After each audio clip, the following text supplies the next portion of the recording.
everyone, Tally and Farrell here from Board of Bit, and welcome to our review of the latest Tapestry expansion, Arts and Architecture, which was kindly sent to us to review by Stonemaier Games.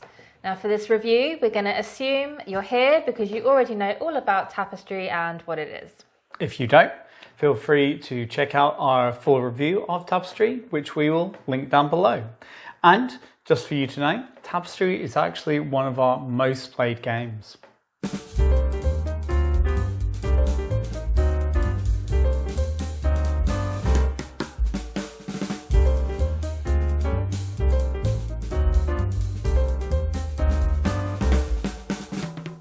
So, what does this expansion add?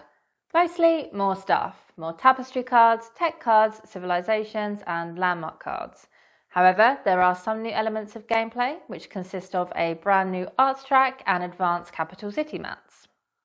The arts track provides players with a whole new track full of enticing options to work up as they build their civilization. Even better, it brings the masterpiece cards into play.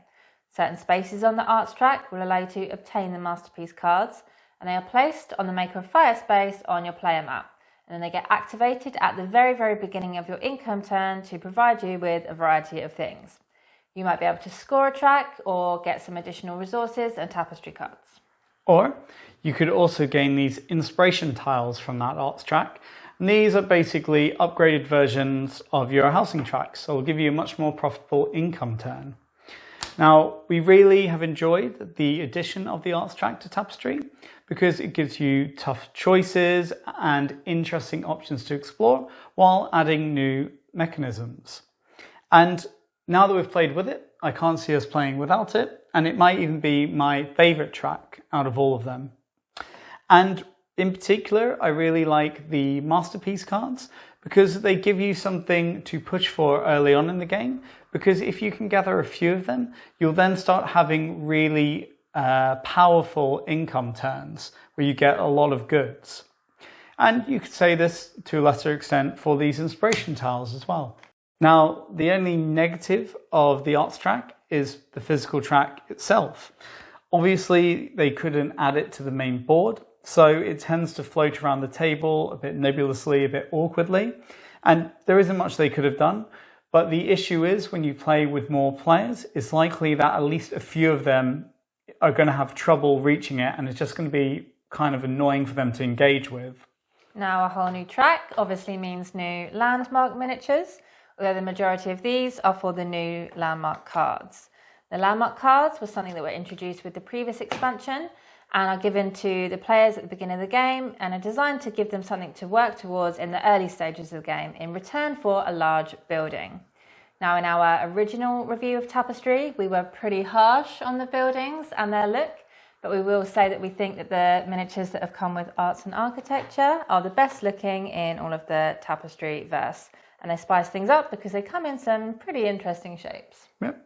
You could say that they work really well in combination with the new advanced capital city mats, which are dealt after you receive your initial capital city map, and then you have to choose between the two, and they work to provide some strategy. These come in some really interesting shapes, and most have a twist to shake up how you build up your city. We've had real fun exploring all of these and trying to work them out, and we probably almost prefer going forward to play only with these unless they were at odds with our civilization. Speaking of, all of the new civilizations are welcome additions. We've played them all, and whilst none of them are standout, none of them are instant avoid either, and most importantly, they seem to work well at all player counts. Everything else that we haven't mentioned yet, such as the new Tapestry cards and tech cards, all serve to deepen the gameplay. Having played every iteration of Tapestry, we do believe that now it's a better and deeper game than it was when it was first released, thanks to the two expansions. Back when we were playing only the base game, it could sometimes feel like you only ever had a trap card in your hand and then some other Tapestry card, which was wildly situational. But now there's so much variety and depth with the new Tapestry cards and the tech cards that it almost always feels like you have some interesting options available to you. And this means that many of our original criticisms of Tapestry have weakened, because now with the expansions, it's a much more robust and varied game with very little increase in complexity. But what we will say is this has contributed to some bloat with all the addition of these new cards and mechanisms, and not necessarily in a bad way.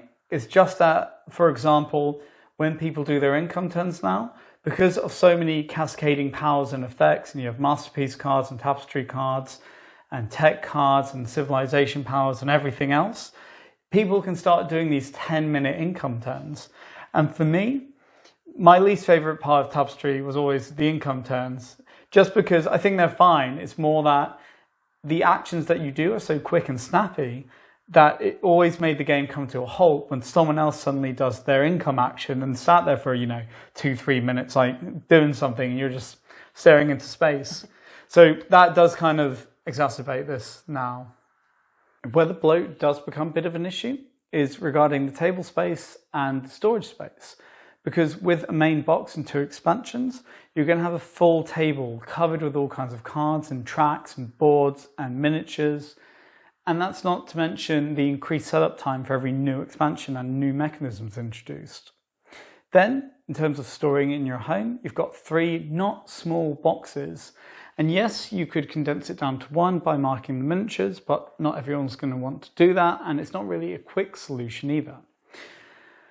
Worse, for me at least, is every single new box comes with new rules, and for some reason, well, I know why, because the box is different shapes, but they come in different sizes. So now you have multiple rules and booklets and reference sheets. You have rules for the main game, the solo player game, the Shadow Empire variant, and it turns you into a bookkeeper now when you want to check a rule. And I personally would have loved for them to include a comprehensive rule book in this expansion, just to have everything in one place. I mean, I can understand why they didn't, but it would have been a real quality of life improvement, particularly if you consider that Tapestry's original rulebook is only 4 pages. So, where do we stand on the Arts and Architecture expansion? Tapestry is a divisive game, but we really believe playing with this expansion is the ideal way to experience it. We do think that ideally it's best to play with both expansions, as it opens up the game and diversifies the deck, but this is the stronger expansion if you're only looking to get one.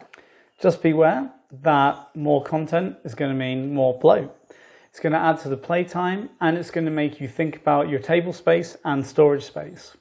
We'd also add that if you weren't a fan of the original Tapestry, this isn't going to be the expansion that makes you like it, just because the core game is the same, just a bit more robust and a bit more varied. However, if you kind of like Tapestry, maybe you liked it, maybe you would like to see things fixed a little bit, now might be the time to jump back in. Because I think we much prefer Tapestry as a more complete experience with all of the expansions involved. But that was our review of the Tapestry expansion, Arts and Architecture. So we hope it was helpful. And if you have any questions, please ask us. It would mean a lot to us if you could subscribe, if this was helpful. And most importantly, thank you for watching. And we'll see you next time. Bye. Bye-bye.